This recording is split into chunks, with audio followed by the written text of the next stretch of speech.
Hello and welcome to Saugus High Inside Edition, Episode 4. My name is Stephen Essery, and this is my co-host, Tyler Stretton. Hello, Mr. Stretton. It's great to have you here today. Thank you. Today's X2 announcements are, Sachem Times is online. The report card is on X2, so you should definitely tell your mom or dad about that so you can get grounded. You can upload pictures on X2 like normal. There's an improv show December 7th. Doors open at 7, and the show starts at 7:30. There's a Christmas concert on December 14th. Oh, sorry. There's a holiday concert on December 14th at 7 p.m. That concludes today's X2 announcements. Now for today's lunch. Monday, November 28th, chicken teriyaki. Tuesday, November 29th, appetizer day. Buffalo chicken, pizza sticks, Parmesan baked fries. Wednesday, November 30th, double grilled cheese with chicken noodle soup. Thursday, December 1st, oven baked barbecue chicken with rice and beans. Friday, December 2nd, macho nachos. Now to sports with the Kev Man. Thanks, Steve. Well, there's only one fall sport left, and it's football. They have a Thanksgiving Day game against Peabody. Good luck to the football team, the cheering team, and the band that day. And since it was a little low on sports, we actually got a meeting with Mr. Nelson. I got to meet with him earlier this week about all the fall sports and the upcoming winter sports. So how did the fall sports season go? Fall season was good. We had a lot of kids come out to play. We had about 180 kids play, which is up from last year. As far as wins and losses are concerned, could have done a little better. A girls soccer team did really well. They came in second in the Northeastern Conference. A volleyball team just missed out. Our field hockey team had more success in previous years. Yep. Golf team did well. Boys soccer did it as expected. As far as wins and losses, I've seen better years. But we have a big junior class and a big sophomore class coming up to play sports, so that should be good. So how do you feel the football team? They only had a few seniors this year. So you think they'll be better, have more success next year with a lot of seniors next year? Yeah, I mean this year they had 60 kids including freshmen on their team. I want to say they had 4 seniors.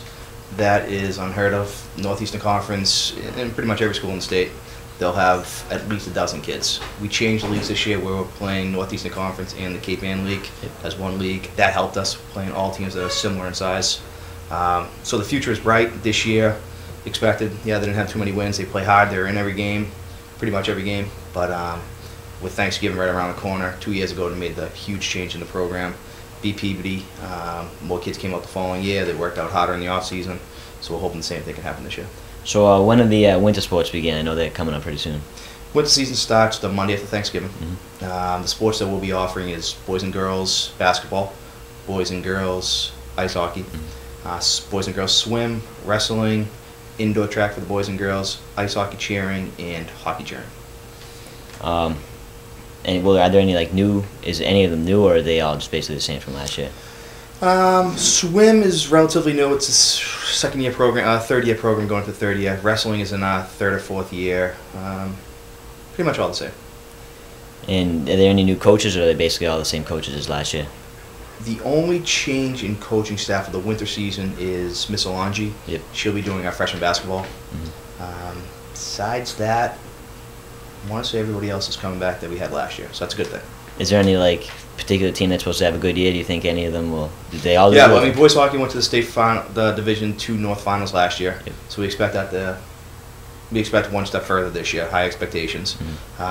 We expect girls basketball. They had they only lost maybe 2 or 3 girls, and they have a new girl coming in, girl Norma Waggett, who's supposed to be the real deal.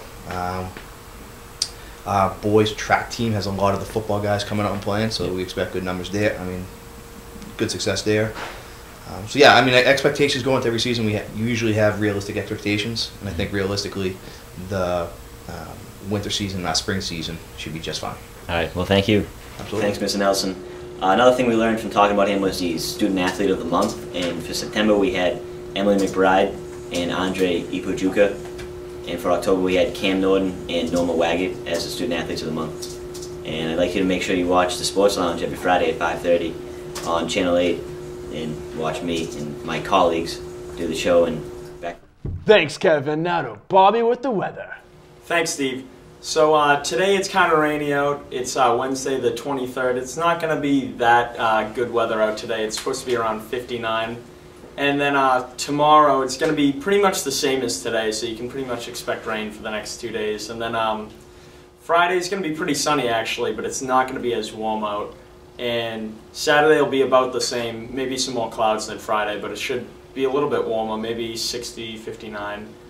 Then pretty much the same through Sunday. But on Monday we're going to get some more rain, and that's going to hold through till Wednesday, and it's probably going to be around like 52 for Monday through Wednesday. So thanks, Steve. Come on, Bobby. Just for once, can you just do your weather job? Now to Stretty with the birthdays.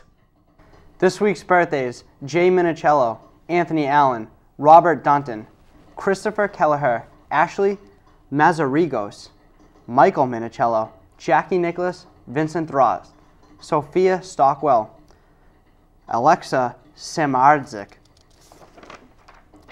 Danima Rivera, Victor D'Amato, and Bailey Harskins. Now to new teachers with Gabby Bono and Robert Moore.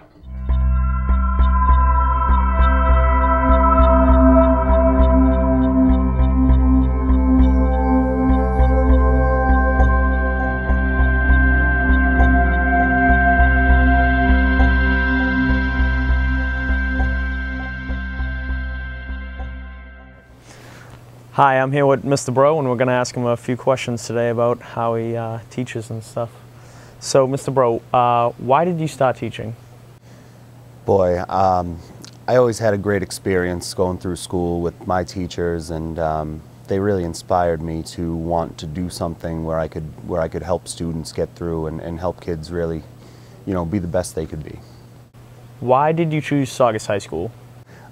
Saugus High School, it's obviously a great place. I grew up on the North Shore. I've lived in the area my whole life, pretty much. And so I was just looking for a good school in a good community in the area. And I got very lucky to be hired over here. What college did you attend? I went to Providence College. How many years have you been teaching? This will be my 6th overall year as a teacher. How many years at Saugus High School? 5th. 5th, okay. Yep. Do you bring your lunch to school, or do you buy lunch? I bring my lunch to school every day. Every single day? Yes. Brown bag? Brown bag it. All right. I actually have a purple lunchbox. Oh, that's... How do you feel about Wikipedia? Wikipedia is a nice resource for using, for doing like a quick search to find some information. Are you asking more of how I feel about it as far as research projects go? Yeah, like in your class, would you let students use that as a source? Or? I don't think it's a valid source to be used because there is the public aspect of being able to change it. I think a good way to use Wikipedia is to follow through with the links that they use, with the sources that they actually cite. Then you can go kind of deeper into your research and find some more credible information out there. Hey guys, I'm Gabby Bono. Today I'm here to interview the music director, Mr. Jones. Why did you choose Saugus? I chose Saugus because they are very interested in making the arts more of the school culture and building the program and getting more people involved in the arts. So that's what really drew me to Saugus. What was your favorite subject in high school? High school, obviously music. I was in band all through high school, pep band, jazz band. But if it wasn't music, it was probably English or history. I like those two a lot. How do you get along with your coworkers? I like to think I get along pretty well. I'm still meeting a lot of people at the high school. I worked at the middle school last year, so I know a lot of the middle school teachers like Miss Mahon, Miss Evanchik. And so I'm still in the friend-making phase here at the high school. Are you a cat or a dog person? I like both, but if I had to pick, I'd probably say cat. I like cats. They're quiet. I like dogs too, don't get me wrong, but cats are just cool. They're independent, and I like that.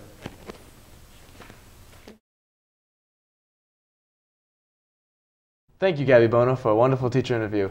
Now for today's word of the day. It's El Sacapuntas. It means pencil sharpener in Spanish. Dummy. Now we have the student of the month with Laura. Thanks, Steve. Hi, I'm Laura Ellers, and for the Student of the Month for September, we have Bianca Travaglia for Public and Design. We have Olivia Chases for English, Allison Filipino for Chemistry, Catalina Sierra for English, Nicole McMaster for World History, Victoria Aiken for Math. Then we have Delaney Berry for Art, Janae Crudup for Guidance, Michelle Lovett also for Math, and then we have Erin Bennett for Fine Arts. Back to you, Steve. Thank you, Laura. Now to a special report with our correspondent, Gabby Cogliano, in the field.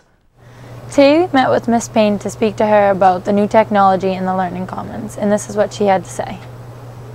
What is this new technology and how does it work? So this is a video conferencing television, and you can use it to call people at the middle school, for example, or in Asia, or really anywhere in the world that they have the capability. Okay. How is it different from Skyping? It's different from Skyping in that it's a lot more high-tech. There's a really nice camera that, let me just change the view on it so that we can see us a little better. So you can like zoom in, you can go up and down. So I could like zoom in on artwork or on a student. So it's pretty cool. It's pretty high tech. It's got really good resolution, and the way it works is you call through IP address. So you could in theory also call a computer, but. Okay. How did we obtain this equipment subscription? Well, our technology guru, Bakir, has been looking into it for a while. He and the superintendent have been talking about it for a while, and they researched it and found this program specifically, which it's a subscription service. There are free programs you can do, so classes can, for example, go to a museum and look at the museum and tour it. That's just one example. I've been looking into a lot of the programs. There are programs where you can go to like a planetarium. You can, I think there's a tour of the NFL Hall of Fame. It's pretty cool. And the program itself, you can actually reach out to other people who have this and say, hey, my students are learning Mandarin, can we talk to you in China? So it's really cool. Great. All right. Thank you, Ms. Payne, for speaking to us today about our new technology. We look forward to speaking with you about future topics. Now, for this week's reading from the agenda. I chose this one because it was the shortest, and I really didn't have time to look. So the report today is tardiness. And that's today's agenda report. I hate Olisa Obifuna. Now, for today's question of the week, we have something a little different. This week, I'll be asking Mr. Stretton here a question. It is, how do you kill a vampire? Well, personally, I would give them garlic. Dumb more. 1, 2, 3, 4. I declare it dumb more. This concludes Saugus High Inside Edition. Have a great evacuation day.